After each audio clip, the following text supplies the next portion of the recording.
Should I buy a rental property? Sometimes you don't actually need to buy a rental property. But with that being said, there are definitely a lot of benefits to owning a rental property that can be really appealing for some people. My name is Michael Crockett, and I own and operate a short-term and mid-term rental hosting company called ARBV. I myself own several rental properties, and I also use the rental arbitrage strategy in some cases. I've been successful with both strategies. So a lot of people wonder why someone might buy a rental property. It's not just about having a place to stay when you're on vacation, although that's definitely a perk. It's more that it's a smart investment that gives returns, and in the short term and the long term, because you can take advantage of the equity you build from owning the property over time. And of course, as you charge people rent, you get a profit that you can reinvest or keep for personal use. There are also some pretty significant tax advantages that you might be able to take advantage of, which can really add up. And honestly, yeah, it's awesome to have a vacation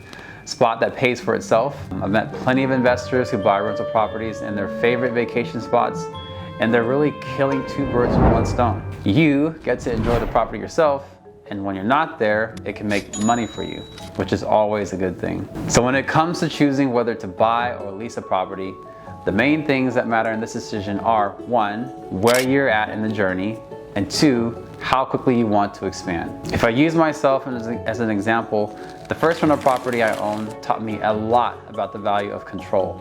When you own a property, you don't have to ask anyone's permission to make changes or improvements, and you ultimately have the freedom to manage it as you see fit. Then on top of that, you're building equity. So as property values go up, your net worth does too. You're trading speed for control, essentially, but you're completely in charge of the wealth that you're building passively, which is a fantastic position to be in. In my case, I'm at a point in my journey where I'm looking at long-term reliable growth.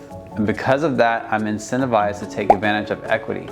So the purchasing route is much more attractive.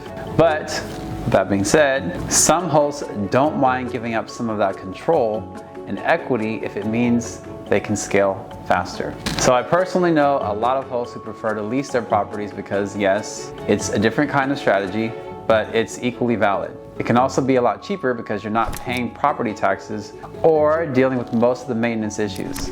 So it can significantly lower your overhead costs. Subleasing a property also works really well in urban areas and cities because people are always looking for short-term rentals there. Whether it's for business trips, vacations, or just temporary relocations, the list goes on. So leasing in those areas can be a very lucrative strategy.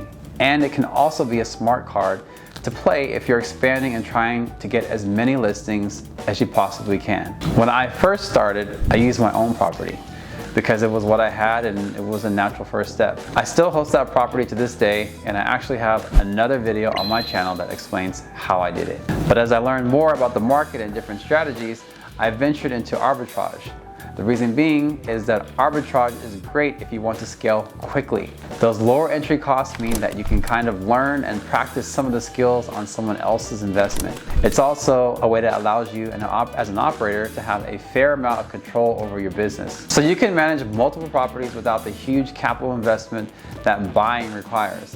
And the flexibility of not being stuck with the property allows you to respond to market demands more dynamically. Of course, as with anything, there are pros and there are cons to both sides. But to give you a real answer, I'd say the choice between owning and leasing really depends on the market that you're investing in and your overall goals. For example, in vacation hotspots, think Palm Springs, fantastic tropical places, you'll find that there's more ownership because people like having their own getaway.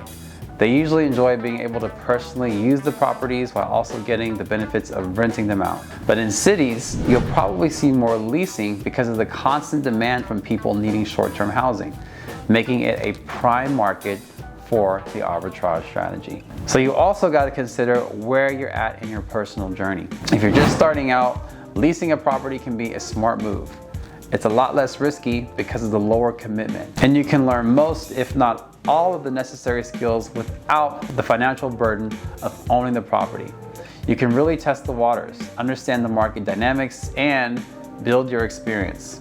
all without the huge initial investment. The arbitrage concept is still new to most people, and it's not something that's widely taught, but the flexibility that comes with it makes it a really smart strategy to new investors or even experienced investors that are just starting out in a new market. So like I said before, both strategies have their pros and their cons, and most experienced hosts use both strategies.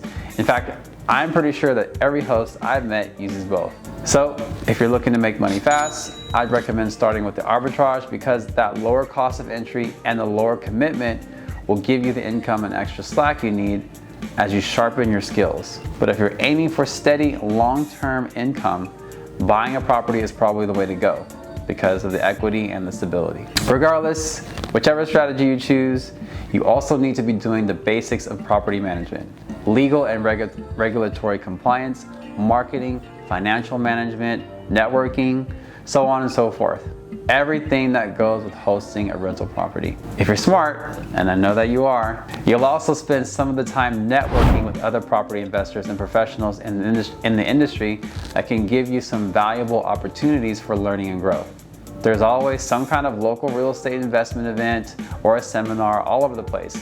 And if nothing else, there are online forums that can connect you with experienced investors who can share their personal insights and experiences. The last bit of advice I can tell you is to always have some kind of contingency plan.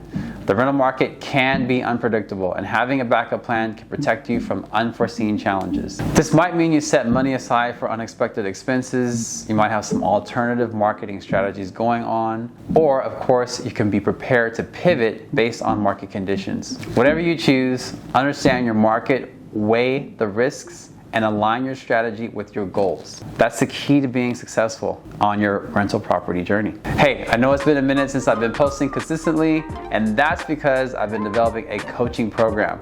But if you liked the video, don't forget to subscribe for more content just like this.